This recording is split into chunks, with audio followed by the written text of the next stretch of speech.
بسم اللہ الرحمن الرحیم۔ الحمد للہ رب العالمین والعاقبۃ للمتقین، الصلاۃ والسلام علی نبینا محمد صلی اللہ علیہ وآلہ وبیتہ واصحابہ وسلم۔ حضرت سامعین کرام، السلام علیکم ورحمۃ اللہ۔ شرح اسماء حسنی، اللہ تعالیٰ کے پیارے 99 ناموں کی دل نشیں تشریح اور اللہ کے ناموں کی تعریف میں بیان کر رہا ہوں۔ شرح اسماء حسنی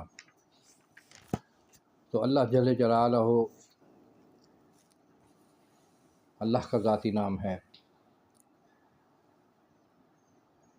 انسان کو چاہیے کہ دل پر ایسی محنت کرے کہ اس دل میں اللہ کے سوا کسی سے امید باقی نہ رہے،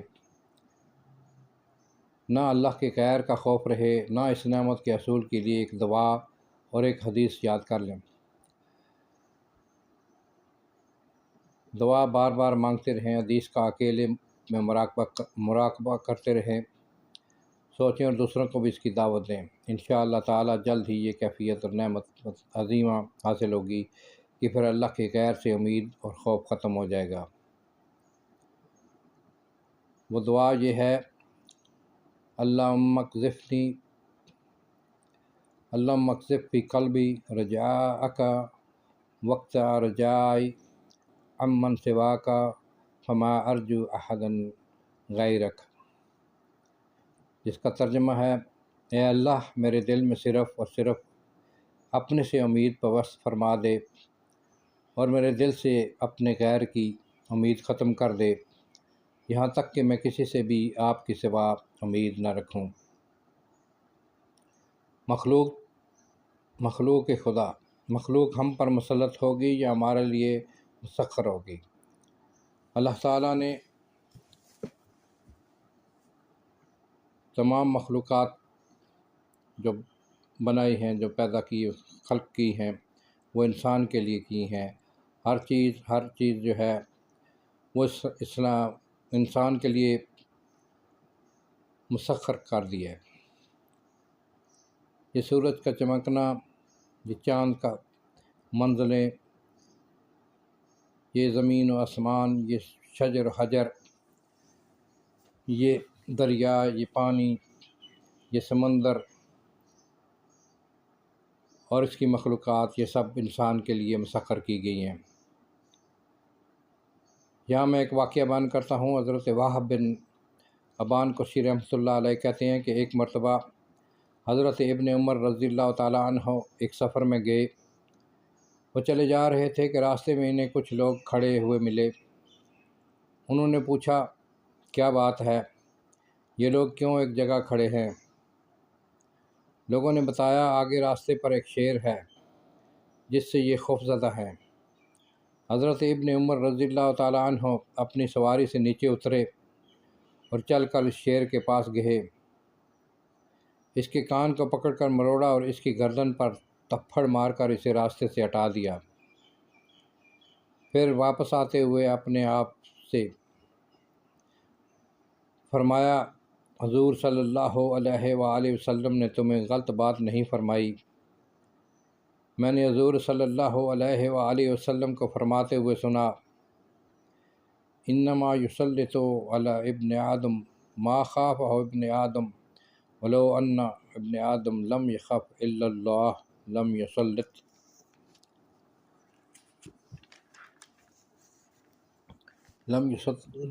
علیہ غیرہ وانما وکل ابن آدم لمن رجاء ابن آدم ولو ان ابن آدم لم یرجع الی اللہ لم یکلہ الی غیرہ۔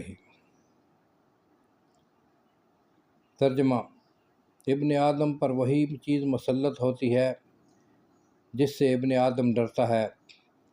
اگر ابن آدم اللہ تعالیٰ کے سوا کسی اور چیز سے نہ ڈرے تو اس پر اللہ تعالیٰ کے علاوہ اور کوئی چیز مسلط نہ ہو۔ ابن آدم اسی چیز کے حوالے کر دیا جاتا ہے جس چیز سے اسے نفع نقصان ملنے کا یقین ہوتا ہے۔ اگر ابن آدم اللہ تعالیٰ کے علاوہ کسی اور چیز سے نفع یا نقصان کا یقین نہ رکھے تو پھر اللہ تعالیٰ اسے کسی اور چیز کے بالکل حوالہ نہ کرے گا۔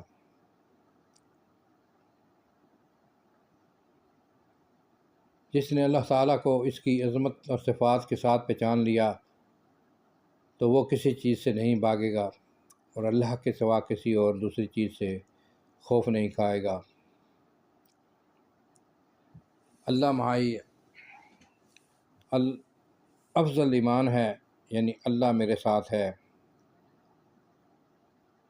کہنے کو تو یہ ایک چھوٹا سا فقرہ ہے، لیکن اس کا استدار یقین گناہوں سے بچانے کے لیے ہے اور گمراہت اور ٹینشن سے نجات کے لیے بہت ہی مفید ہے۔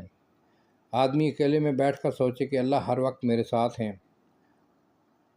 سورہ حدید میں خود اللہ رب العزت کا ارشاد ہے، وَهُوَ مَعَكُمْ أَيْنَمَا كُنْتُمْ وَاللَّهُ بِمَا تَعْمَلُونَ بَصِيرٌ۔ ترجمہ، اور وہ تمہارے ساتھ ہے جہاں کہیں بھی تم ہو، اور جو کچھ تم کر رہے ہو اللہ دیکھ رہا ہے۔ حافظ عماد الدین ابن کثیر رحمۃ اللہ علیہ اس آیت کی تفسیر میں فرماتے ہیں، اور وہ تم پر نگہبان ہے، تمہارے اعمال پر گواہ ہے، تم جہاں بھی ہو اور جس حالت میں بھی ہو، سمندر میں ہو یا خشکی میں ہو، رات کا وقت ہو یا دن کا، اکیلے گھر میں ہو یا جنگل میں ہو، تم جہاں جس وقت بھی ہو اور جس حالت میں بھی ہو، وہ سب کچھ اس کے علم میں ہے۔ اس کے علم میں سب کچھ برابر ہے، سب کچھ اس کی نگاہ کے سامنے ہے۔ اس کی صفت اور قوت اور شان سماعت کا خاصہ ہے کہ وہ تمہارے کلام اور سرگوشیاں تک سنتا ہے، تمہارے مکان یعنی ٹھکانے کو جانتا ہے اور تمہارے راز کی باتوں کو بھی جانتا ہے۔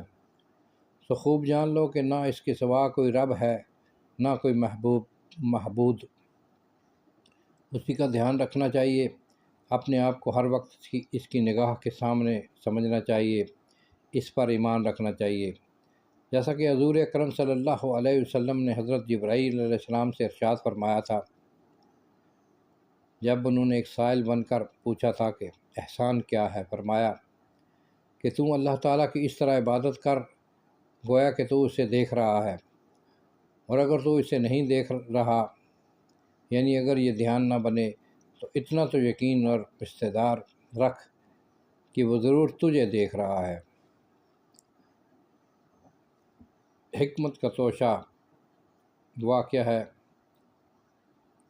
حضرت عمر رضی اللہ تعالیٰ عنہ نے فرمایا، ایک شخص نبی کریم صلی اللہ علیہ وسلم کی خدمت میں حاضر ہوا اور کہنے لگا، مجھے حکمت کا کچھ توشہ عنایت فرمائیں جس کے مطابق میں زندگی گزاروں۔ آپ صلی اللہ علیہ وسلم نے فرمایا، اللہ سے اس طرح شرماؤ جیسا کہ تم اپنے خاندان کے کسی ایسے بااثر شخص سے شرماتے ہو کہ جس کی نگرانی میں تم ہو۔ اسی طرح حضور صلی اللہ علیہ وسلم کا ارشاد ہے، جس نے 3 کام کر لیے اس نے ایمان کا مزہ چکھ لیا۔ نمبر 1 یہ کہ وہ اللہ وحدہ لا شریک کی عبادت کرے۔ دوسرے یہ کہ اپنے مال کی زکوٰۃ خوش دلی سے ہر سال ادا کرے۔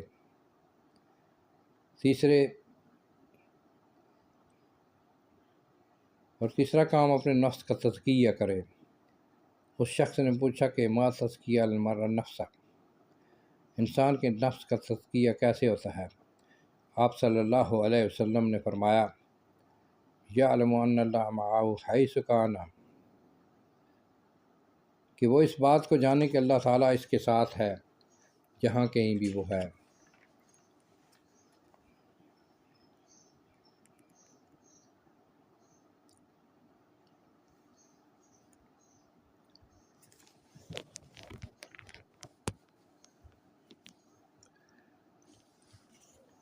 سامعین کرام،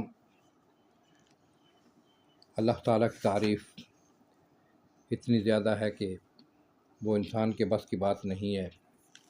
خود اللہ تعالیٰ قرآن پاک میں فرماتے ہیں کہ سارے دنیا کے اس کائنات کے سارے سمندر اگر سیاہی بن جائیں اور اس کے برابر اور زیادہ سمندر